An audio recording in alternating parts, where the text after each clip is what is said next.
자, 여러분 고개 드시고요. 반갑습니다. 예, 제 얼굴 처음 보시는 분 계시나요?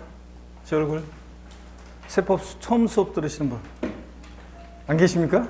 예, 자, 다 원래 그 얼굴 분들이었단 말이죠. 자, 여러분 하여튼 좋습니다. 그래도 바로 요 이름만 또 처음 또 듣는 분들이 계셔가지고 또 잠깐요 우리 시험에서 중요한 세금들 잠깐 소개하고 그 다음에 우리 오늘 진도를 나가도록 하겠습니다. 그래서 우리 잠깐 보시면 우리 기본서 심화이론인데요.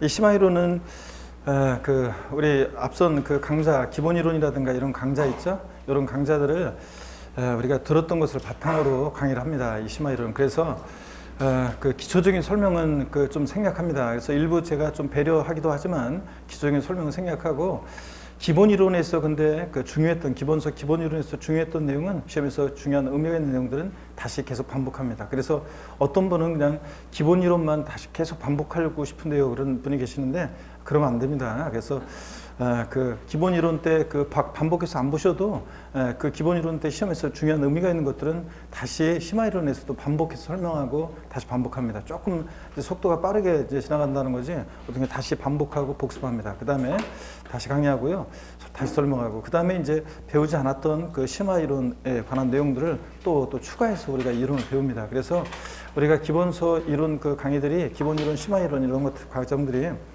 계속 이렇게 계속 중요한 내용들은 반복되는데 내용이 추가가 됩니다. 그래서 심화 이론까지는 내용이 추가되고 그렇기 때문에 좀 어려울 수 있지만 이렇게 반복해서 계속 감을 익히면서 갔다가 깔아놨다가 나중에 핵심 요약집으로 압축해드리고 또 그 다음에 또 헷갈리는 것들 비교하고 또 문제를 통해서 우리가 또 적응력을 키우고 이런 과정들을 거칩니다. 그래서 9, 10월 마무리로 가는 거고요. 그러니까 계속 반복해서 기본 이론만 보시면 안 되고 심화 이론으로 계속 강의를 수강하실 당부드립니다.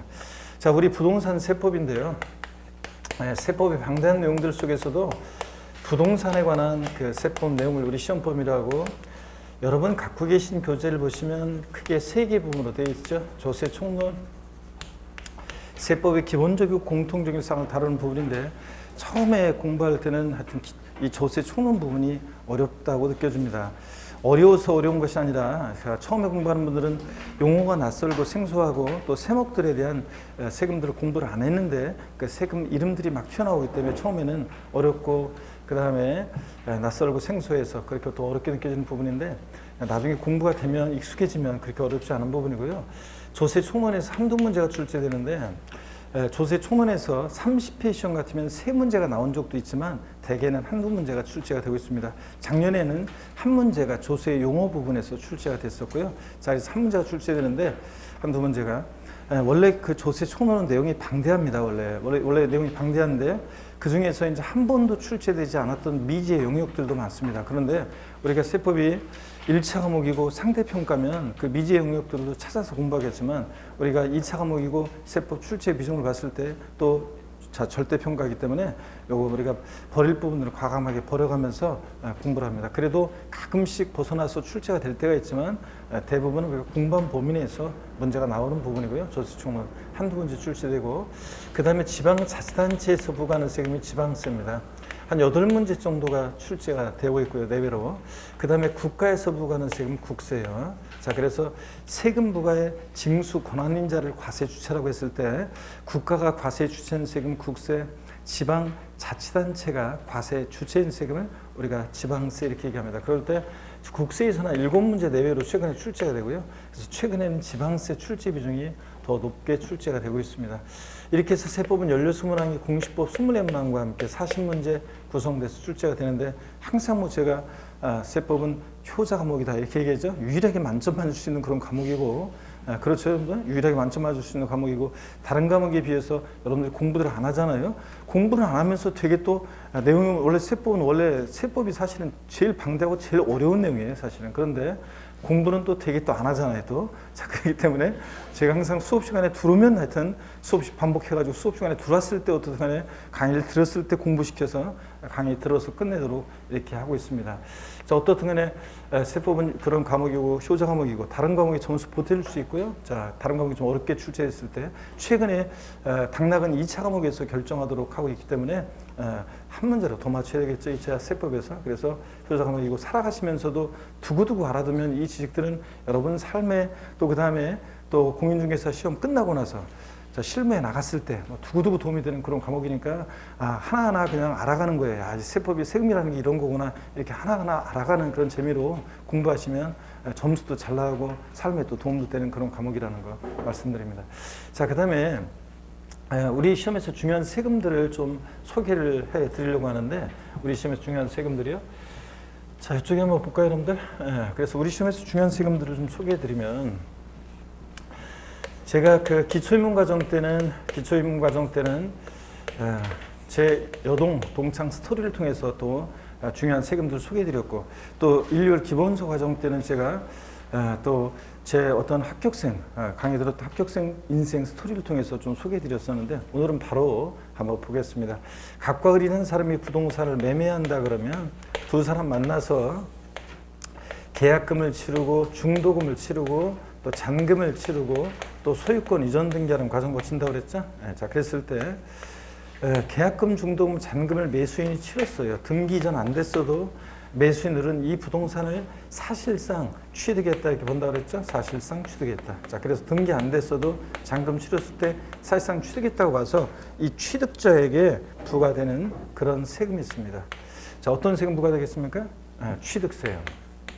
그 다음에 또 우리가 이 부동산을 담보로 해서 뭐 저당권 설정 등기한다거나 또는 돈을 갚아요? 저당권 말소 등기한다거나 또 전세권 설정 등기, 전세권 말소 등기. 자, 이렇게 무슨 설정 등기나 무슨 말소 등기 같은 것을 할 때 내는 그런 세금이 있습니다. 어떤 세금 내겠습니까? 등록 면허세라는 세금이 부과됩니다. 자, 그래서 등록 면허세라는 세금이 부과가 되고요. 그 다음에 또 보시면 자, 등록면허세라는 세금이 부과가 되는데요. 이 등록면허세라는 세금은 우리가 11년도에 종전에 등록세라는 세금하고 면허세라는 세금이 있었는데 두 개 합쳐져 가지고요. 부동산 등기할 때 냈던 등록세와 면허세가 합쳐서 신설된 세금입니다. 등록면허세가 부과돼요. 무슨 설정 등기나 말소 등기 같은 거 할 때. 그 다음에 되게 그렇고요. 그 다음에 계약금, 중도금, 잔금을 치렀어요. 등기 이전 안 됐어도 어떤 특정한 날 기준으로 재산을 사실상 보유하고 있다. 그러면 그 보유하는 기간 동안 재산 보유에 대해서 매년 반복해서 부과되는 지방세가 있습니다. 어떤 세금 부과되겠습니까? 재산세가 부과되고요. 오늘 기본 이론 과정을 들어서 알고 계셨던 기존의 내용들을 알고 계시는 분들은 오늘 마음껏 배운 내용을 알고 있는 내용을 자랑하세요. 대답을 하시면서 어떤 새로운 사람이 저 사람은 뭐 이렇게 아는 척해? 이런 거 아니에요. 자, 그러니까 자꾸 아는 척을 하세요, 여러분들. 그래서 대답을 하고 알고 있으면 알고 있다, 나는 알고 있다 이렇게 잘 아는 척을 오늘 많이 하시길 바랍니다. 재산세가 부과되고요. 또 그 다음에 재산세 납부할 의무가 있는 사람들 중에서요. 자, 만약에 이 매수인들이 이 부동산 말고도 다른 부동산도 있어요. 개인별로요. 개인별로 합쳐봤더니 부부도 따로따로 개인별로 합쳐봤더니 법에서 정해진 일정 기준 금액을 초과해서 자, 부동산을 보유합니다. 그런 고액의 부동산 보유자에게 부과되는 세금이 있습니다. 어떤 세금이요? 종합부동산세라는 세금이 부과되겠죠? 종합부동산세. 그 다음에 그래서 종부세는 제가 항상 얘기하지만 종부세 요새 부동산 가격이 많이 높아져서 종부세 대상자가 많이 늘었지만 그래도 아무나 납부하는 세금이 아니죠. 인구 비례로 따져봤을 때는 자, 소수가 납부하는 세금이고 그래서 결혼하는 청춘들은 사귈 때 사귈 때 하여튼 다른 거 괜찮은데 좀 한 가지 부족한 게 있어가지고 결혼해야 되나 말아야 되나 고민이 될 때 물어보라고 그랬죠. 오빠네 집은 종합부동산세네? 물어봤더니 갔다 오더니 우리 집 종합부동산세인가 그거 낸대. 오빠 나랑 결혼해 빨리. 자, 이렇게 얘기하라고 그랬죠. 그래서 야, 니네 집은 종부세 내냐? 그랬더니 갔다 오더니 오빠 우리 집 종부세 낸다는데 나랑 결혼해. 바로 그냥 청혼하라고 했습니다. 그래서 종부세 이런 세금이라는 거 말씀드렸고 또 이 매도인 입장에서 보면 부동산을 매도인 입장에서 보면요. 계약금, 중도금, 잔금을 받았어요. 등기 이전 안 해줬어도 잔금 받았을 때 갑은 이 부동산을 을에게 사실상 양도했다 이렇게 봅니다. 그래서 사실상 양도했다고 봐가지고 이 양도자 갑에게 부과되는 그런 세금이었습니다. 우리 같은 개인이 소득 발생했다. 뭐가 부과됩니까? 소득세. 법인이 소득 발생하면 법인세. 그래서 우리 같은 개인의 소득에는 소득세가 부과되는데 특별히 부동산 등을 양도해서 개인이 부동산 등을 양도해서 발생하는 양도소득에 대한 소득세, 양도소득세가 부과됩니다. 자, 그래서 우리 시험은 많은 세금들이 있지만 그 중에서 우리 시험은 이렇게 5개 얘네들 세금들을 중심으로 출제가 된다고 그랬습니다. 나머지 세금들은 거의 출제되지 않거나 아니면 간접적으로 자 몇몇 특징만 알고 있으면 되는 뭐 그런 정도의 세금들입니다. 그래서 얘네들 중심으로 출제가 되는데 출제 비중 말씀드리기 전에 보시면 이 취득세는 지방자치단체에서 부과하는 세금인데 그 지방자치단체 중에서도요. 얘는 지방자치단체 중에서도 특별시, 광역시, 도가 과세 주체가 됩니다. 특별시, 광역시, 도요. 그래서 서울특별시 같은 특별시장, 광역시장, 도지사가 부과하는 세금이고요. 등록면허세라는 세금은 특별시, 광역시에서는 구가, 도가 있는 곳에서는 도가 과세 주체가 되는 그런 세금입니다. 서울특별시 강남구 그러면 서울특별시가 아니라 강남구가요. 또 그다음에 뭐 부산광역시 해운대구 그러면 해운대구 이렇게 특별시 광역시에서 속해 있는 그 구가 과세 주체가 되고요. 그다음에 얘네들 둘 다 자 보시면 취득세는 특별시 광역시세인데 자 등록면허세는 자치구세라고 그랬죠. 근데 얘네들은 또 도세라고도 합니다. 도.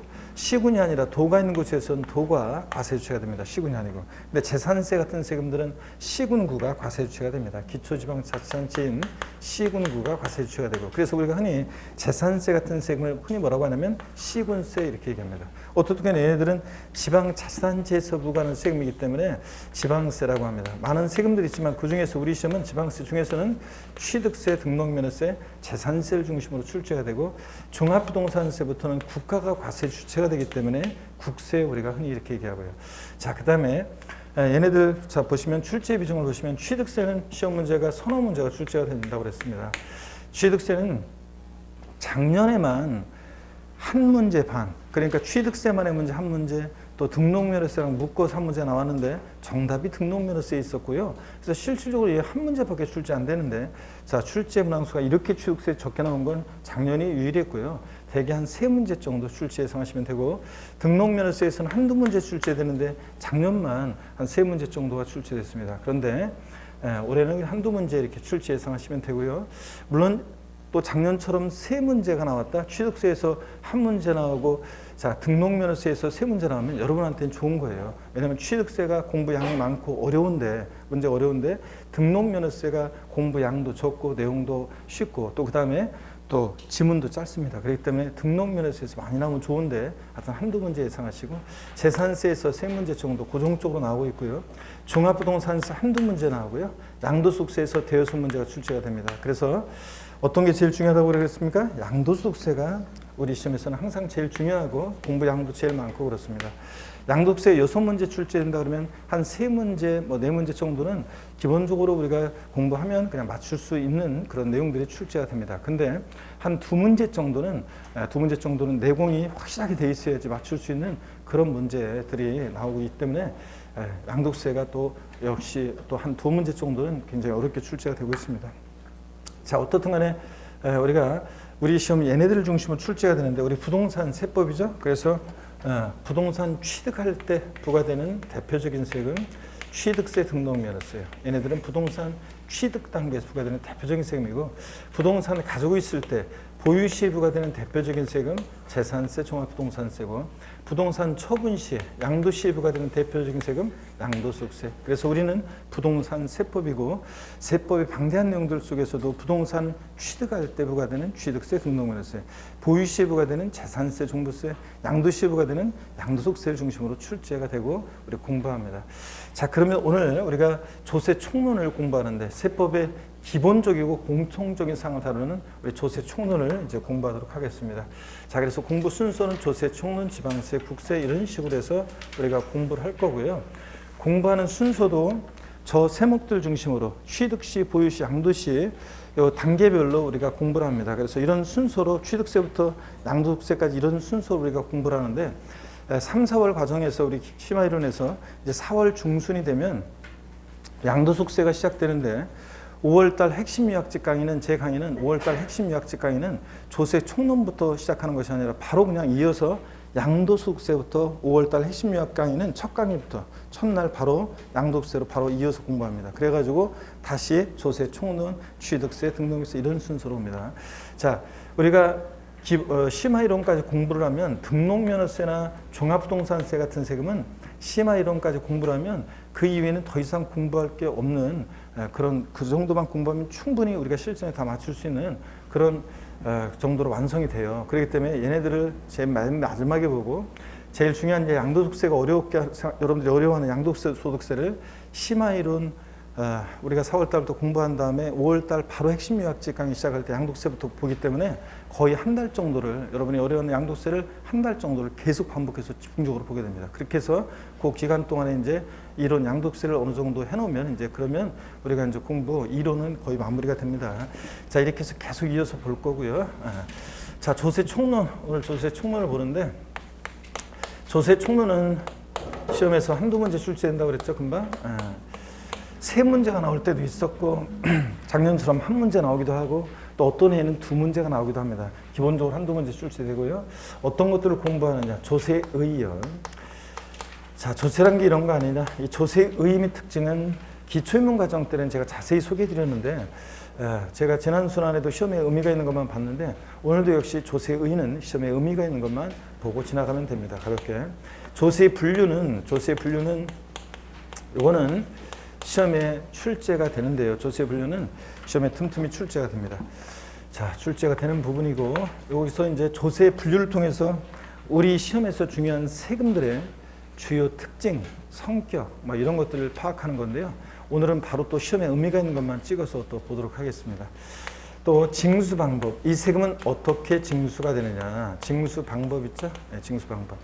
자, 여러분들 그 기본 이론 때, 그 기본 이론 과정 때 바이오 조세 총론에 나눠드렸던 그 배부했던 핵심 요약 자료에서 뭐가 있었냐면 그 매일 정리 노트 나눠드릴 때 제가 가산세, 가산금에서 그 가산금과 가산세에 관한 자료를 나눠드린 게 있어요. 그것을 여러분들이 참조해서 보시면 되는데 일단 하여튼 뭐 지금 꺼내지 말고 일단 이따가 지금 나갈 거는 첫 시간부터 나가는 건 아니니까 제가 이따가 하도록 하겠습니다.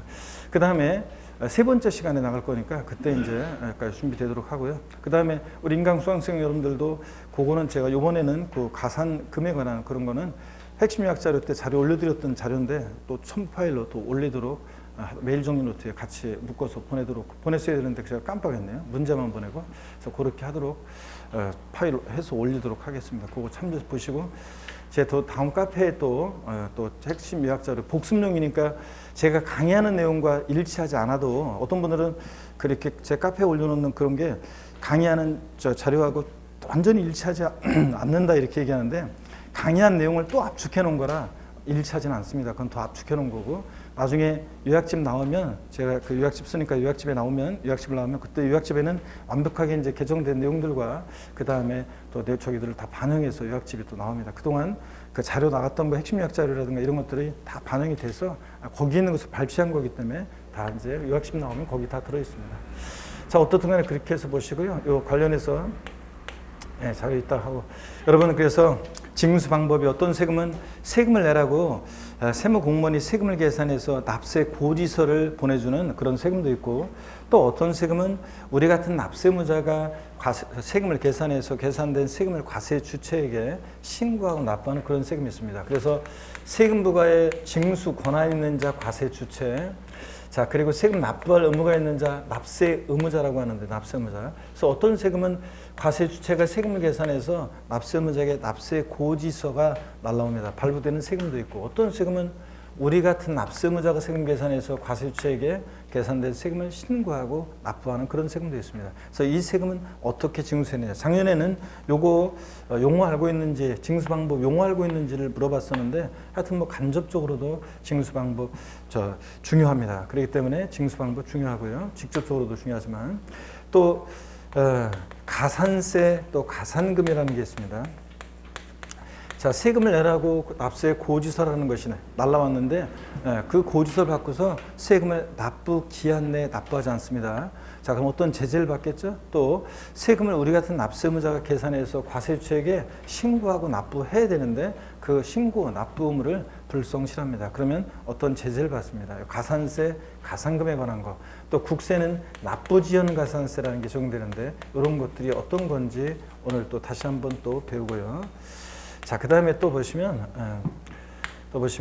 우리 세금 납부할 의무요, 납세 의무라고 하는데 이 세금 납부할 의무는 일정한 경우에 이게 성립을 하고 성립된 납세 의무는 일정한 경우에 확정이 되고 또 확정된 납세 의무는 소멸합니다. 그래서 요 성립 확정 소멸 부분이 시험에서 이게 이제 뭐 소멸에서 28회 그 다음에 성립에서 29회 나오고 그랬는데 30, 31회 시험 안 나왔기 때문에 이 성립 확정 소멸 부분은 올해는 굉장히 또 중요합니다. 여기 보니까 별표시 나왔는데 가산세 가산금도 잘 보셔야 되겠습니다, 여러분들.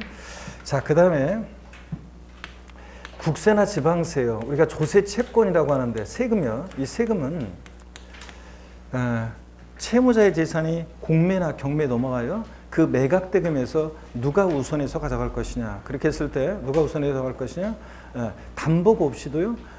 국세, 지방세, 세금은 담보 없이도 다른 채권이나 공과금보다 우선해서 가져갑니다. 그래서 그게 국세, 지방세 우선의 원칙인데요. 예외가 또 있죠. 그래서 세금보다도 더 우선하는 예외가 있습니다. 그래서 이런 것들. 이것도 시험에 자주 나오는 부분은 아닌데 가끔씩 나오는 부분인데 여기서 29회 그 다음에 30회 나왔어요. 그래서 제가 작년에는 3년 연속해서 나올 가능성은 낮다 그래가지고 작년엔 좀 소홀했습니다. 근데 올해는 여기서 개정 내용도 있고 그래서 좀 의미 있게 또 볼 필요가 있어요. 독립화문제로 또 안 나온다 할지라도 잘 보셔야 되고 그 다음에 또 보시면요 어떤 게 있냐면 조세 불복 절차요. 조세 불복 절차. 우리가 무슨 얘기냐면 국가나 지자체로부터요 세금에 관해서 부당한 처분을 받습니다. 그럼 가만히 있으면 안 되겠죠? 그래서 항상 제가 얘기하지만 당장 막 세무서 뛰어가지고 막 소리치고 막 세무공무원한테 뭐라고 하고 이러면 안 되겠죠, 여러분들?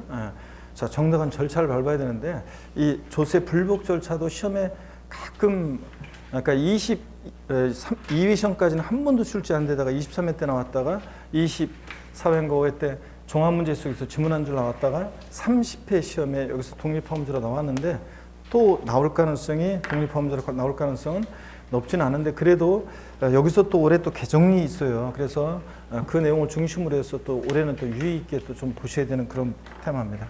그 외에도 많은 부분이 있어요. 근데 제가 이제 그 방대한 내용들 속에서 여기서 제가 언급하지 않은 것 중에서는 왠지 올해는 좀 나올 것 같다. 잘 한 번도 안 나왔지만 그런 것들이 있으면 뭐 기한의 신고라든가 수송 신고 같은 부분이 그런데 그런 것들은 제가 나중에 찍어서 또 강의하도록 하겠습니다. 그래서 이런 것들을 테마로 조세 총론에서 출제가 됩니다. 자, 그러면 여러분이요 오늘 심화 이론 보시면은 먼저 교재는 여러분들 16페이지 조세 기초이론에서 17페이지 맨 하단에 조세 개념, 자 그리고 조세 정의가 나오는데 처음 공부하는 분들은 줄을 긋지 마시고 그냥 한번 읽어보세요. 처음 공부하시는 분들은 읽어보시고 공부했던 분들, 읽어봤던 분들은 뭐 또 새삼스럽게 뭐 읽어봐요. 자 그런 거고 18페이지 봅니다. 이 조세의 특징에서 6번 조세는 금전적급부가 원칙이다 여기입니다. 그리고 혹시 2월달이나 또 3월 요번에 오셔가지고 그래서 조세 총론 기본이론 강의를 안 들었던 분들은 반드시 세법은 1월달 강의에 그 조세 총론 부분을 꼭 강의를 들으셔야지 용어를 익혀야지 뒤에 또 앞으로 계속 들을 때 여러분들이 도움이 됩니다. 그렇지 않으면 계속 또 모르는 말들이 나와요. 그러니까 꼭 수강하시기를 당부드립니다. 1월달 기본이론 강의에 조세 총론 부분 강의를 꼭 수강하시고요. 자, 6. 조세는 금전적 급부가 원칙이다. 여기가 이제 시험에 의미가 있습니다. 한번 보시면요. 우리가 심화과정 1주차 한번 봅니다. 먼저 우리 부동산 세법이었고 취득할 때 보유시 양도시 부과되는 세금들 제가 소개해 드렸고요. 자, 그 다음에 한번 계속 보시면 조세 총론입니다. 또 시험에서 조세 총론에서 중요한 테마들 제가 소개해 드렸고요. 자, 그 다음에 조세 기초이론에서 우리 조세 의미 특징인데 의미 특징에서는 제가 지금 설명드리는 6번 조세는 금전적 급부가 원칙이다. 여기만 여러분들이 보시면 됩니다. 자, 그래서 우리요 여기를 한번 봅니다. 요 앞에까지 조세의 의미 특징은 그냥 여러분이 한번 읽어보시면 된다고 그랬죠. 시험에 의미가 있는 것은 이건데요. 세금 납부 이행의 방법에 관한 거예요. 세금 납부는 어떻게 이행되느냐? 그러면 당연히 금전 납부가 원칙입니다. 화폐 경제 시대니까 당연히 금전으로 납부해야지. 뭐 제가 항상 얘기했듯이 돼지 키우는 사람은 돼지 끌고 오고 속 키우는 사람은 속 끌고 오고 뭐 이러면 안 되겠죠, 여러분들. 그래서 금전 납부 원칙인데 예외적으로요 물건으로도 납부할 수 있습니다. 그래서 물납이라고 하는 걸 하는데 이 물납 금전 납부 원칙의 예외로서 물납이요. 납부 이행 방법으로서 물납은 예외적으로 허용이 되고 있습니다. 세금은 또 일시불 납부, 한 번에 내는 게 원칙인데 예외적으로 분할 납부, 나눠 낼 수도 있습니다. 자, 그런데요. 여러분들 흔히 세금은요. 신용카드 납부할 수 있습니다. 신용카드로 납부할 수 있는데 그 신용카드 납부는 여기서 말하는 분할 납부가 아니에요. 할부로 내잖아요. 할부로.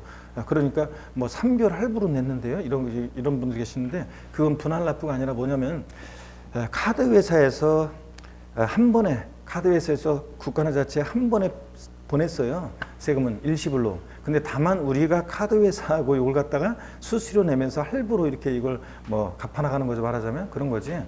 그래서 신용카드 납부하고는 좀 다릅니다.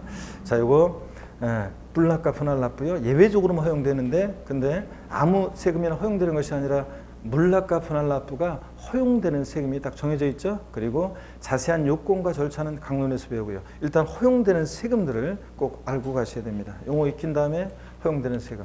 먼저 다시 보시면 지방세에서 물납은요. 재산세만 허용돼요. 지방세에서는 재산세만. 다른 세금들 다 안 됩니다. 국세에서는 상속세만 물납이 허용됩니다. 국세에서는 상속세만. 그 다음에 분할납부 허용되는 세금들이 있는데 지방세에서는 재산세 허용되고요. 국세에서는 종합부동산세, 양도소득세, 또 상속세, 증여세 등이 허용됩니다. 미리 말씀드리면 이 상속세와 증여세는 몇몇 특징만 알고 있으면 되고 독립하게 우리 시험에서 출제되지 않습니다. 상속세와 증여세는 시험범위에서 제외된 세금이고요. 어떻든 그래도 참고적으로 알아둡니다. 이렇게 해서 분할납부 허용되는 세금들. 근데 자 보니까요 지금 물납과 분할납부가 모두 허용되는 지방세를 골라라. 그럼 어떤 걸 고르셔야 됩니까? 다음 지방세 중에서 물납과 분할납부가 모두 허용되는 조세 골라라. 그럼 어떤 거예요? 재산세. 재산세는 물납과 분할납부가 모두 허용됩니다. 자, 그 다음에 그렇죠. 오늘 이렇게 아는 척을 해야 돼요. 오늘은 이제 지금부터는 이제 자꾸 이제 아는 척을 하고 내가 아는 내용 나왔다 큰 소리로 대답하면서 자꾸 아는 척을 하셔야 됩니다. 그게 미덕입니다. 자, 세법 수업에 하여튼 지방세법상 물납과 분할납부 모두 허용되는 세금 재산세입니다. 국세에서 물납과 분할납부가 모두 허용되는 국세를 골라라. 그럼 뭐요? 상속세. 상속세가 물납과 분할납부가 모두 허용되는 그런 국세입니다. 자, 이렇게 해서 알아두시고요. 자, 눈에 딱 익혀두신 다음에 바로 그러면 우리 시험에서 중요한 세금들을 5개 주요 세금들을 중심으로 물납, 분할납부 허용 여부를 살펴보도록 하겠습니다. 자, 보시면요. 취득세부터 양도세까지 우리 시험에서 중요한 세금들 한번 살펴봅니다. 만약에 허용이 되면 O 아니면 X를 큰 소리로 여러분들이 외치면서 보겠습니다. 취득세 물납 O의 X예요. X입니다. 등록면허세 X입니다. 재산세 O 허용되고 종합부동산세 X입니다. 양도소득세 X입니다, 여러분들. 자, 분할납부요. 취득세. 자, 일단 여기 상속세도 한번 추가해서 볼까요? 자, 상속세 물납 OX예요. O. 자, 그다음에 증여세는요. X입니다. 증여세는 X고요. 자, 그럼 분할납부 취득세는 OX요? X입니다. 등록면허세 X입니다. 취득세 등록면허세는 아무리 꼬셔도 먹으면 안 돼요. 물납과 분할납부가 모두 허용되지 않습니다. 뭐 납부할 세액이 얼마 초과할 때는 어쩌고 뭐 할 수 있다는 식으로 얘네들 꼬시면 아무리 꼬셔도 넘어가시면 안 되고 재산세는 자 분할납부 5입니다. 종합부동산세 5, 양도소득세 5, 상속세 5, 증여세 5, 분할납부 얘네들 종부세, 양도소득세, 상속세, 증여세는 분할납부 모두 허용되고요. 다시요. 지방세에서 물납과 분할납부가 모두 허용되는 지방세 어떤 거예요? 재산세. 국세에서 물납과 분할납부 모두 허용되는 국세 어떤 겁니까? 상속세예요. 이렇게 허용이 되고 있습니다. 자, 그래서 이건 반드시 여러분들이 알고 있어야 되는 내용입니다. 교재 여러분들이요. 18페이지 보겠습니다. 6번에 맨 아래 18페이지 맨 아래 6번에 조세는 금전적 급부가 원칙이다. 조세는 금전으로 납부하는 것이 원칙이다. 다만 예외적으로 법령이 정하는 요건을 갖춘 경우에 일정한 세목에 대해서 물납을 허용하고 있다. 현행 세법에서는 밑줄입니다. 지방세인 재산세와 국세인 상속세에서 물납이 인정되고 있다. 밑줄짝이요. 그리고 19페이지 물납과 분할납부 허용되는 세금 제가 지금 소개해드렸죠. 별 표시해놓고 딱 해놓습니다. 그래서 다 설명드렸고요. 중요기출문제 기본이론 때도 풀어봤었는데 조세 납부 방법으로 물납과 분할납부가 둘 다 가능한 것을 모두 고른 것은 자 요건 갖췄다고요. 그러면 벌써 이미 우리는 답 나와 있어요. 뭐만 찾으시면 돼요? 재산세하고 상속세를 찾으시면 되는 거예요. 재산세하고 상속세 찾으면 되는데 기억본 보니까 부동산 임대업에서 발생한 사업소득에 대한 종합소득세요. 물납, 분할납부 다 허용되지 않고요. 종합부동산세는요? 종부세는요? 종합부동산세는 물납은 안 되는데 뭐는데? 분할납부만 되고 분할납부만. 취득세는 물납, 분할납부 둘 다 허용되지 않고요. 그 다음에 재산세 도시지역분인데 처음 오신 분들은 도시지역분이 뭔지 나중에 배워요. 기본이론 때 배웠습니다. 2010년도까지 도시계획세라는 세금이 있었는데 도시계획사업을 위한 도시계획세와 재산세가 통합돼서 들어온 건데 그래서 재산세예요. 그냥 재산세. 그래서 재산세 도시지역분은 재산세인데요. 허용됩니까? 네, 물납, 분할납부 모두 허용되는 거. 우리가 찾는 거 재산세, 상속세에서 찾아야 되고 그 다음에 소방본에 대한 지역자원시설세요. 지방세에서 물납은 뭐만? 재산세만 허용되고 지역자원시설세 그 다음에 이런 애들은 물납, 분할납부 모두 허용되지 않습니다. 그래서 우리는 자, 이 문제 나오면 상속세하고 증여세만 찾으면 되는데 재산세 있었으니까 말이 헛나왔다. 재산세하고 상속세만 찾으면 되는데 재산세 여기 나왔죠? 그래서 리을번만 고르셔야 되고요. 02번 테마 조세 분류입니다. 별표시 하나 하시고요. 조세 분류를 통해서 우리 시험에서 중요한 세금들에 대한 어떤 특징 성격들을 파악하고 용어를 익히는 건데요. 이 조세 분류 시험에 가끔씩 출제가 되고 별표시 하나만 해놓고 봅니다. 과세 주체에 따라서 먼저 조세를 분류합니다. 보시면요. 세금 부과에 징수 권한이 있는 자를 우리가 과세 주체라고 한다고 그랬습니다. 세금 부과에 징수 권한이 있는 자가 과세 주체인데 그럴 때 과세 주체에 따라서 조세를 분류합니다. 자, 우리가 과세 주체는 국가도 있고 지방자치단체도 있습니다. 과세 주체는 국가도 있고 지방자치단체도 있는데 국가가 과세 주체인 세금을 우리가 뭐라고 하고? 국세. 지방자치단체가 과세 주체인 세금을 지방세 이렇게 얘기합니다. 그래서 국세 한번 이렇게 보시면 되고요. 상품이 국경을 통과할 때 세관에서 부과하는 게 관세인데 우리 시험과 전혀 관계가 없습니다. 우리 부동산 세법이잖아요. 부동산은 움직일 수 없는 게 부동산이기 때문에 그래서 우리가 미국에서 하와이 섬을 수입할 수도 없는 노릇이고 그래서 관세 관계없고 내국세인데 하여튼 교양 삼아서 읽어보는 얘기들이고 자, 그 다음에 지방세는 지방세법이라는 하나의 법에 여러 세금들이 들어있습니다. 지방세 과세 주체는 광역지방자치단체인 특별시, 광역시도 또 기초지방자치단체인 시군구 다 과세 주체가 되고요. 또 특별자치도와 특별자치시도 과세 주체가 됩니다. 제주특별자치도, 세종특별자치시도 과세 주체가 되고요. 자, 그 다음에 지방세는 근데 과세 주체를 좀 세분화해서 알아둘 필요가 있어요. 그래서 부동산 관련한 7개 세목을 중심으로 알아두시면 되는데 우리가 지방세는 11개 지방세 세금들이 있는데 그중에서 우리는 7개 부동산 관련한 세금들의 과세 주체는 알아두셔야 돼요. 그래서 취득세는 과세 주체가 보세요. 특광도 그래서 특별시, 광역시, 도인데 우리가 줄여서 공부할 때 특광도가 과세 주체인 세금들이 있어요. 대표적으로 취득세 그리고 우리 지방세는 지로 이름이 시작하는 지방세가 4가지가 있어요. 지자로 이름 시작한 지방세 4가지가 있는데 그 중에서 3가지가 특광도입니다. 그 다음에 등록면허세라는 세금은 구도가 과세 주체가 돼요. 구도가. 특별시, 광역시에서는 구도가 있는 곳에서는 도가 과세 주체가 되는 세금. 대표적인 세금 어떤 거? 등록면허세. 구세고 도세입니다. 구도. 자, 기초지방자치단체인 시군구가 과세 주체인 세금 재산세요. 자, 그 다음에 특별시, 광역시에서는 특별시, 광역시가 도가 있는 곳에서는 도가 아니라 시군이 과세 주체가 되는 세금이 있어요. 어떤 거냐면 지자로 이름 시작하는 지방세 4가지 중에서 이 지방소득세라는 세금은요.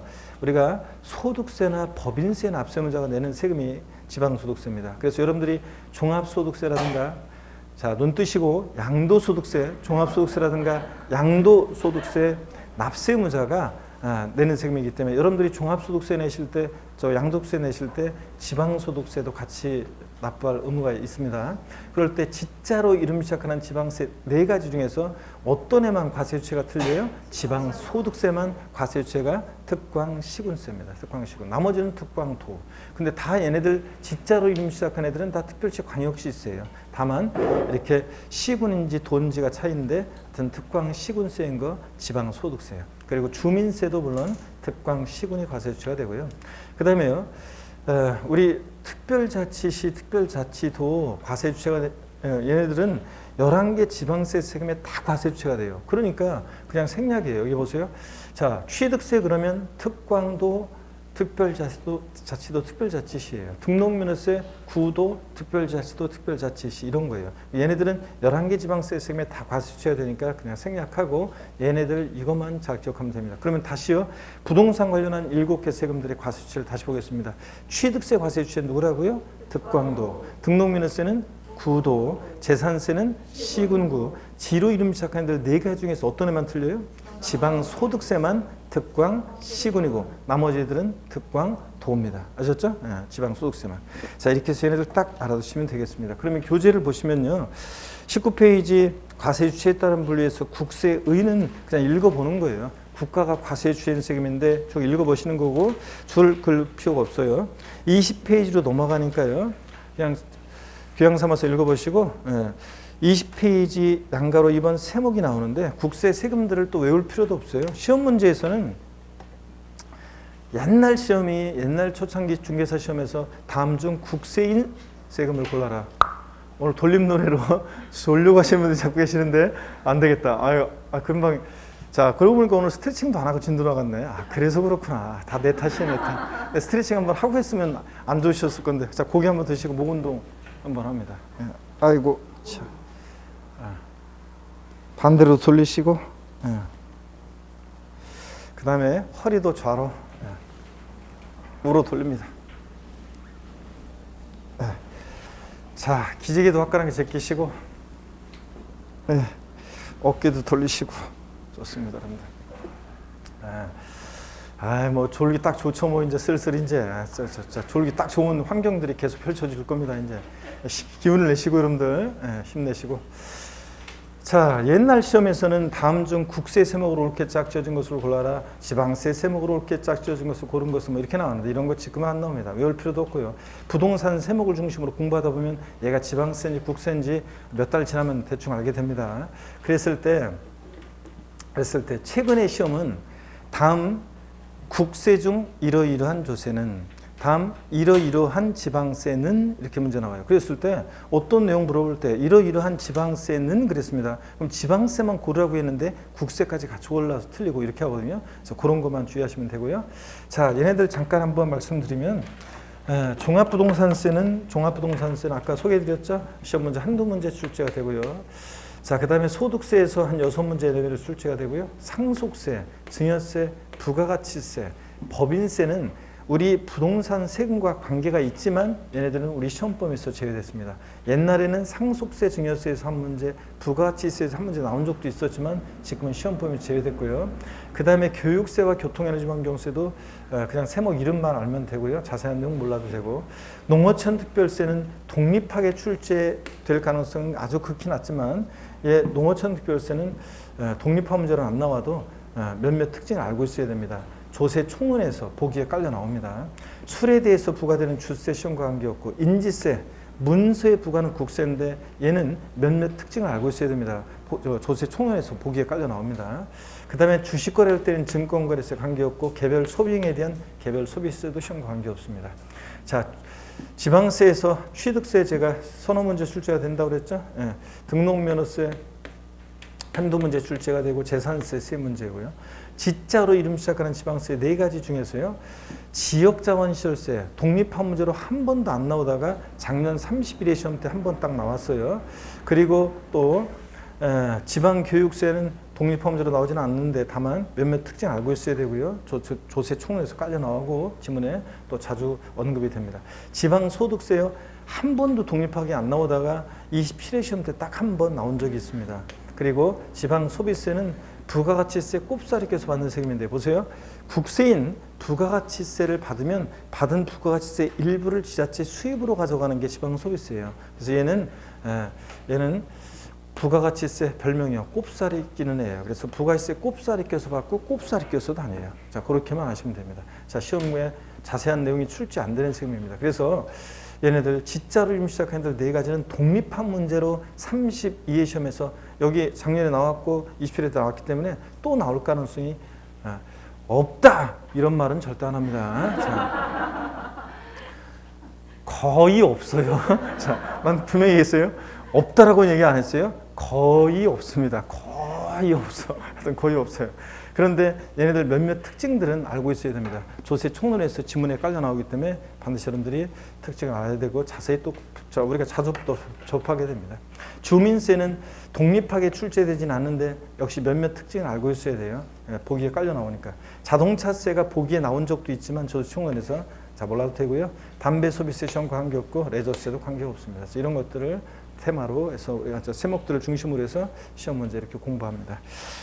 자, 됐고요. 그 교재는 21페이지의 맨 아래에 핵심 요약이 있잖아요. 21페이지 맨 아래에 핵심 요약 여기에만 살짝 또 별표시 하나 하고 아까 그 별표시 하나 했었잖아요. 조세 특징에서 물납, 분할납, 허용되는 세금 별표시 했었죠.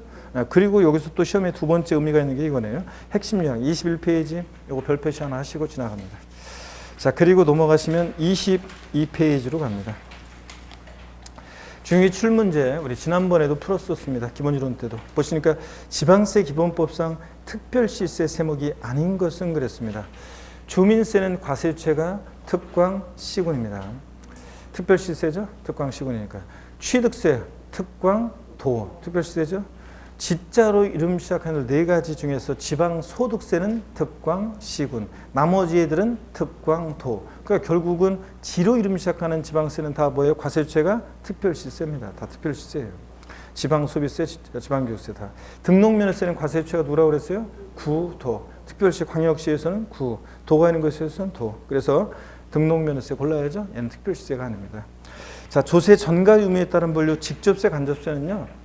얘는 직접세, 간접세는 학자들이 분류하는 거라 시험에서 다음 중 직접세 인조세는 다음 중 간접세 인조세는 안 나와요. 나온 적도 없습니다. 그래서 이거는 이해를 돕기 위한 거라 조세 총론 기본 이론을 들어보시면 안 들으셨던 분들은 꼭 들어보셔야 돼요. 그래서 들어오셔서 용어를 익히시면 되는 거지. 그래서 이해하면 되는 거지. 이거 시험에 안 나옵니다. 그래서 오늘은 지나갑니다. 23페이지 조세 사용 목적 특정 여부에 따른 분류 있죠. 보통세, 목적세. 요거는 시험에서 출제가 자 됩니다. 그래서 얘는 법령에서 분류하는 거라 요 목적세, 자 보통세. 요것은 여러분들이 알아두셔야 되겠습니다. 그래서 어떤 건지 한번 볼게요. 자 보시면은 보통세, 목적세인데요. 먼저 조세 사용 목적 특정 여부에 따라서 보통세, 목적세인데요. 자 보통세라는 것은 이 세금을 걷어서 어디다 쓸지 사용 목적이 특정되어 있지 않습니다. 그냥 국가나 지자체의 일반적인 운영 경비에 충당해요. 자, 얘네들 취득세, 재산세 이런 애들 등록물세 걷어서 그냥 지방자치단체 일반적인 운영 경비에 충당하죠. 공무원 월급도 주고 도로도 만들고 뭐 복지에도 쓰고 이렇게요. 종합부동산세, 소득세 같은 국세들 걷어서 국가의 일반적인 운영 경비에 충당합니다. 사용 목적 특정되어 있지 않은 세금 보통세인데 왜 세목들을 외울 필요가 없습니다. 우리 시험에 관계된 주요 부동산 세금들은 다보다 보통세다.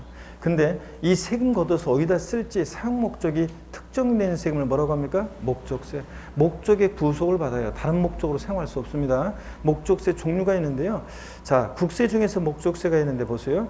얘네들 어떤 목적으로 쓸지는 세목 이름만 보고 짐작만 하면 돼요. 교육세는 어떤 목적으로 해서 쓰겠어요? 교육재정과 교원의 처우 개선, 교육기반시설 확충 등을 했어요. 교통에너지환경세도 딱 보니까 어떤 목적으로 쓸지 보이죠? 교통기반시설이나 대중교통 활성화, 에너지정책 보존, 자 환경개선 정책 등에 쓰려고 부과하는 세금이 교통에너지환경세입니다. 농어촌 특별세는 어디를 위해서 쓰겠어요? 농어촌을 위해서. 그래서 농어촌의 균형발전이나 농어촌의 산업기반시설 확충 등을 위해서 쓰려고 부과하는 세금입니다. 지방세요. 지자로 이름 시작하는 네 가지 중에서 목적세는 지역자원시설세와 지방교육세입니다. 이 지역자원시설세는 지역 간의 균형발전이나 수자원 같은 자원, 또 소방시설 같은 그 시설을 유지관리하는 목적으로 부과되는 세금인데, 이 지역자원시설세가 올해 세목 이름이 좀 바뀌었어요. 그래서 종전에는 특정 부동산분과 자원분으로 돼 있었는데, 자, 이게 종전에 보세요. 특정 부동산분에서 건축물 선박을 보유할 때 소방시설에 필요한 재원을 마련할 목적으로 부과했던 이것은 이름이 소방분으로 바뀌었고요. 이 소방분 지역자원시설세는 건축물의 선박을 보유할 때 소방재원에 충당할 목적으로 부과하는 그런 세금입니다. 자, 이 소방분이 중요한데요. 여기 얘네들 지역자원시설세 중에서는요. 근데 소방분 별명 하나 붙여드립니다. 재산세 친구입니다. 그래서 자, 재산세가 나와 있는 곳이면 어지간하면 웬만하면 항상 누가 같이 앞으로 나오냐? 소방분 지역자원시설세가 따라 나옵니다. 그래서 소방분 지역자원시설세요. 예. 자, 그래서 이 소방분 좋은 거 아니죠 지금? 예. 자, 소방분 지역자 이거 큰일 났네 오늘 돌림놀이로 한 분이 눈을 감으시면 저쪽에서 다음 분이 이어받아가지고 또 나도 질 수 없지 또 눈을 감고 또 다음 분이 또 이분이 또 정신 딱 차리니까 더 다른 분이 또 나도 질 수 없지 이러면서 이런 건 경쟁 안 해도 되는데 이거 졸기 경쟁을 벌이고 있어요 여러분들이 갑자기. 자, 그래서 오늘 목소리가 약간 좀 제가 목이 약간 그 목 상태가 컨디션이 좋은 건 아닌 것 같아요. 왜냐면 지금 미세먼지도 그렇고 그래서 그런지 몰라도 굉장히 제가 이 상이 민감해요. 목이 왠지 칼칼해? 약간 좀 느낌이 안 좋아. 그러면 확실히 그 미세먼지 있죠? 뭔가 이렇게 안 좋아요. 그런데 좀 그래서 그런지 오늘 별로 안 좋아요. 자, 이럴 때 그래서 내가 지금 목소리를 약간 내리 깔고 하는데 더 이상 막 이거 올리게 이렇게 소위 말해서 핏대 올리게 하지 말고 여러분들 자, 이게 막 올라가면 이게 또 무리가 갑니다. 이거 그러면 안 되는데. 하여튼 소방분 지역자원시설세는 어떤 세금이냐면 재산세 친구인데요. 근데 친구는 원래 유유상종이잖아요. 그래서 같이 죽이 맞아서 막 같이 돌아다녀요. 근데 꼭 친구라고 해서 다 맞는 건 아니에요. 쟨 진짜 왜 저러냐. 난 싫어, 난 안 가. 이런 것처럼 물납, 분할납부만 안 따라다녀요. 그래서 소방분 지역자원시설세는 재산세와 다른 점 중에서 물납, 분할납부 이용 안 된다. 요거 빼놓고 웬만하면 재산세 나와 있으면 웬만하면 재산세 규정을 다 준용하고 따라가서 재산세하고 많은 공통점이 있습니다. 재산세 친구 누구요? 소방분 지역자원시설세입니다. 그 다음에 종전의 특정 자원분은 세분화했어요. 특정 자원분과 특정 시설분으로 나눴습니다. 그래서 여러분들이 흔히 접하기는 쉽지는 않은데 발전용수, 수력 발전하거나 지하수 퍼올려서 음용수나 온천수로 이용하거나 지하 자원 광물 채광하거나 항만에서 컨테이너 입항 출항하거나 원자력 발전, 화력 발전하는 자에게 부과하는 세금이거든요. 지역 개발이나 주민 생활 환경 개선 등을 쓰려고 부과하는 세금인데, 요거 얘네들은 지역 자원시설세 특정 자원분과 시설분은 크게 중요하지는 않습니다. 그래서 몇몇 살짝 이렇게 우리가 알고 가시면 되고 소방분을 더 중요하게 잘 보시면 되겠고요. 자, 그러면 다시 봅니다, 여러분들. 자, 그래서 지역자원시설세 이런 목적에 쓰려고 부과하는 목적세고, 그 다음에 지방교육재 정으로 부과되는 지방교육세가 국가교육세와 구별이 됩니다. 자, 그래서 목적세 종류 5가지. 자, 머리 글자를 따서 어떻게 외웁니까? 교교농, 찌찌입니다. 한 번만 다 같이요. 자, 목적세 어떻게 외운다? 교교농, 찌찌. 이렇게 하고 지나가시면 됩니다. 자, 교재 보시니까 23페이지 3번에 조세 사용 목적 특정 여부에 따른 분류 보통세 의 읽어보는 거고요. 세목들 외우는 게 아니라 우리 시험과 관련한 대부분의 조세는 다 뭐라고요? 보통세입니다. 목적세의 읽어보는 거고요. 그 다음에 세목 국세 중에서 목적세 머리 글자에 동그라미 하시면 되죠. 교교농. 그 다음에 지방세 목적세 2가지 어떻게 한다? 찌찌 이렇게 하고 지나가면 됩니다. 여러분들. 사용 목적을 정확히 줄 긋고 외울 필요 없습니다. 24페이지 과세 객체 인적 귀속 여부에 따른 분류 인세 물세도요. 학자들이 분류하는 거라 시험에 이것도 안 나와요. 다만 직접적으로 안 나오는데 인세 의미와 물세 의미는 알고 있어야 되는데 요거 다음에 강론에서 설명을 드리고요. 과세 표준에 따른 분류도 이것도 학자들이 분류하는 거라 시험에서 종가세 인주세, 종량세 인주세 안 나와요. 다만 이 의미들을 알고 있어야 되는데 조세 총론 안 일일 기본 과정을 안 들은 분은 한번 들으시면 설명 다 되어 있습니다. 한번 용어 익히고 오시고요. 또 필요한 것은 후에 심화 과정에서도 자 말씀을 드릴 거고요. 세율에 따른 분류 요건데 비례세율, 누진세율 요건데 잠시 쉬었다가요. 세율에 따른 분류부터 설명을 드리겠습니다. 잠깐 쉬겠습니다.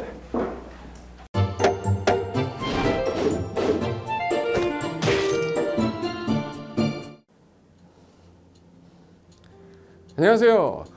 부동산 공법을 강의하는 고상철입니다. 자, 제가 이번 시간에 말씀드릴 건 뭐냐면 공인중개사를 여러분이 공부하시다 보면은 여러 가지 자료들, 뭐 OX 문제라든지 어떤 요약된 집약된 자료, 뭐 PPT 자료 이런 것들이 많은데 그 일일이 출력하다 보면 여러분들이 보관하고 하는데 불편함이 있어서 그런 것들을 좀 약간 또 해소도 하기 위해서 또 다른 사람들하고 커뮤니티도 뭐 할 수 있기 때문에 저희는 네이버 밴드라는 어플을 좀 활용할 건데요. 그 네이버 밴드에다가 자료를 올려놓은 거를 내가 다운을 받고 내가 보는 방법에 대해서 알려드릴 테니까 이 부분에 대해서 제가 시작하는 거 똑같이 따라 하시면 설치부터 사용 방법까지 말씀드릴 테니까 그대로 따라오시면 됩니다. 자, 1단계 네이버 밴드 어플을 다운받습니다. 자, 그럼 네이버 밴드 다운을 어떻게 받냐? 자, 플레이스토어 우리 안드로이드 버전으로 갈게요. 그래서 플레이스토어를 누르시면 화면이 바뀌면서 지금은 이제 컴퓨터 화면을 제가 이제 좀 크게 보이게끔 해놓은 거라서 여러분 핸드폰에는 아마 맨 위에 여기 검색창이라는 게 있을 건데 여기다가 제목을 넣는 거예요. 제목을 뭐라고 쓰냐면 네이버 밴드 아니면 밴드 이렇게 쳐도 돼요. 밴드 치면 제일 상단에 나오죠. 그래서 이제 네이버 요 밴드가 요 초록 색깔 바탕에 B자예요. 밴드. 그래서 이제 여러분은 설치 누르시면 됩니다. 자, 2단계 그럼 네이버 밴드를 일단 들어가셔야 돼요. 들어가서 검색하기 전에 밴드 어플을 누르면 위측 상단에 이 돋보기 모양이 있을 거예요. 이 돋보기 모양을 누르기 전에 우리가 이제 검색을 해야 되잖아요. 누르시면 검색 컨트로 가요. 여기다가 우리 공수모라고 치면 돼요. 공수모 치고 엔터 치면 이제 그동안 이제 우리 공수모 관련된 게 나올 건데 제일 상단에 있을 겁니다. 그래서 여기 네이버 33개가 밴드가 나왔는데 그중에 여기가 1등이죠. 자, 그럼 이제 3단계 해당 공수모 밴드로 들어갔습니다. 그럼 들어가시게 되면 가장 첫 화면에 공인중개사 수험생 모임이거든요. 원래 그 수험생들만 위한 모임이기 때문에 시험 정보하고요. 어떤 자료들이 있어요. 뭐 OX 문제, 뭐 오지선다 문제, 그리고 이제 요약된 자료들 그런 거 공부할 수 있는 활용하는 어떤 밴드고요. 이 강의와 관련된 어떤 특강이 있다거나 할 때 공지사항 같은 거 그리고 지속적으로 교수님들께서 자료를 올려드릴 거기 때문에 요 관련된 자료 관련된 거 어떤 거 있는지 잠깐만 한번 보겠습니다.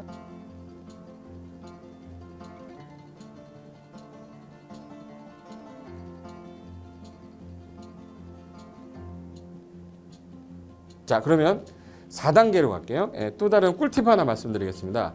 모바일 1일 학습이라는 건데 핸드폰으로도 내가 하루에 짬을 내는 시간, 예를 들어서 전철을 타거나 버스를 탄다거나 화장실을 간다거나 할 때 1일 그 공부 학습 방법을 알려드릴 건데요. 메인 화면에서 위로 좀 올라가면은 모바일 1일 학습이라고 나올 거예요. 여기 있습니다. 모바일 1일 학습이라고 해서 시험 과목에 따른 문제가 나올 거예요. 그러면 여기를 올리시면은 여러분이 이제 그 시간 안에 이 문제에 대한 것을 읽어본 다음에 여기서 정답과 해설은 바로 보여지면 이거는 암기가 돼버리기 때문에 정답 해설은 맨 밑에 안 보이게 숨겨놨어요. 그래서 현재 밑으로 쭉 내리면 인지에 가서 쭉 내리면 요때 답이 나와요. 댓글이라는 게 있어요. 내가 쓴 거는 내가 확인할 수 있잖아요. 그래서 요 댓글 표시 보시면은 이런 거는 표정 좋아요 한번 눌러주는 거예요. 예. 그럼 여기서 내가 좋아요 그러면서 뭐 선생님 사랑해요 해도 되고 좋아요 이런 거 눌러주신 다음에 그 다음에 밑으로 가면 이제 댓글을 쓸 수 있어요. 그래서 정말 궁금한 부분에 대해서 댓글 남겨주시면 확인이 되는 경우에 바로 답글을 올릴 수 있게끔 실시간으로 할 수 있을 것 같습니다. 자, 지금까지 과정과 같이 공수모 밴드예요. 공인중개사 수험생 모임 밴드를 줄여서 우리 공수모 밴드라고 하는데 이렇게 가입하시면 여러 가지 자료들 업데이트되는 거 개정되는 부분 신속하게 받아들일 수 있기 때문에 아마 여러분 학습하는데 도움이 많이 될 겁니다. 그래서 꼭 가입하셔서 좋은 자료도 받고 매일매일 학습하시면서 도움 되셨으면 좋겠고요. 자, 여러분의 합격을 진심으로 기원하겠습니다.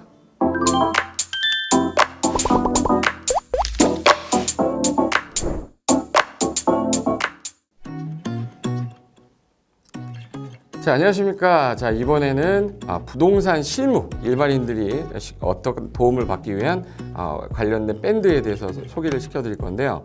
일단은 검색창에다가 365 부스라고 치시면 돼요. 365 부스인데 365일 부동산 스터디라는 밴드예요.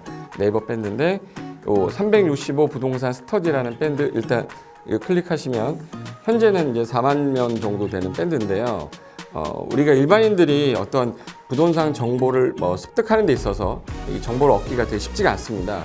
내가 어딘가를 찾아본다고 해서 잘 찾을 수 있는 것도 아니고, 어떤 전문가들이 하는 말들이 이 친밀성이 있는 건지 아닌지에 대해서도 우리가 잘 믿을 수가 없는 거기 때문에 그런 정보를 그래도 좀 손쉽게 찾아볼 수 있게끔 저희 이제 이 밴드에 구성된 전문가들이 정보를 좀 제공해 주는 거기 때문에 아마 유용하게 활용할 수 있을 거고요.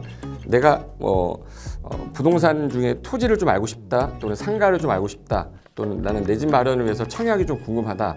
근데 그게 솔직히 어디 가서 물어보거나 어떤 정보를 찾기 쉽지 않아서 그것 때문에 만들어진 밴드라고 보시면 돼요. 그래서 365일 내내 부동산을 공부한다는 취지로 밴드에 들어오셔서 질의응답도 하시고 궁금한 사항에 대해서 예를 들어 문의하시면 저희가 관련된 정보를 또 제공해주는 그런 밴드라고 보시면 되겠습니다. 어떤 밴드냐면 한번 보시면은 지금 현재는 공지사항이 제일 먼저 나올 건데요. 이 공지사항은 기존에 있던 오프라인이 어떤 강좌가 있으면 그 강좌에 관련된 거 세미나라든지 그래서 평소에 이제 우리가 이제 접하지 못했던 강의들 있죠. 이렇게 진행이 된다라는 거 공지를 좀 하는 그런 내용들이고요. 하나 좀 더 올리면 자, 이제 우리 교수님이에요. 교수님 중에 상가 교수님이 최근에 예를 들어서 법이 바뀌었어요. 법이 바뀌게 되면 최근에 바뀐 법이 이러한 바뀐 법이 있으니 중개업을 한다거나 투자를 할 때 좀 유의해서 알아보시면 좋겠습니다라는 거를 올려놓을 거예요. 기존에 올려놓은 자료가 있으면 또 찾아보시면 되는 거니까 이렇게 해서 계속 밴드에서 소식을 받으시면 실전에 굉장히 도움을 많이 받을 거라고 예상합니다. 부동산 관련된 내용 중에서 하나 더 보시면 이제 랜드프로에서 직접 우리 프로그램 만들고 있어요. 그래서 부동산 까발리기, 부동산 부티크 이런 팁이 관련돼서 부동산 팁 있죠. 예를 들어서 청약을 받아야 되냐 말아야 되냐, 지금 강남권 아파트를 투자해야 되냐 말아야 되냐, 이런 정보를 쉽게 여러분들이 접하지 못하기 때문에 그런 관련된 것들을 시대에 맞게 흐름에 맞게 부동산 시장이 이제 요동치면 내가 지금 집을 팔아야 되냐 사야 되냐 그런 것들에 대해서 신속하게 정보를 들을 수 있는 밴드니까 시간이 나실 때마다 자주 들어오시고 저도 자주 들어와서 좋은 정보 남겨드릴 테니까 자주 들어오시기 바랍니다. 저는 부동산 공법하고 부동산 토지 투자를 강의하는 고상철이었습니다. 자주 밴드에서 뵙도록 하겠습니다. 자, 수고하셨습니다.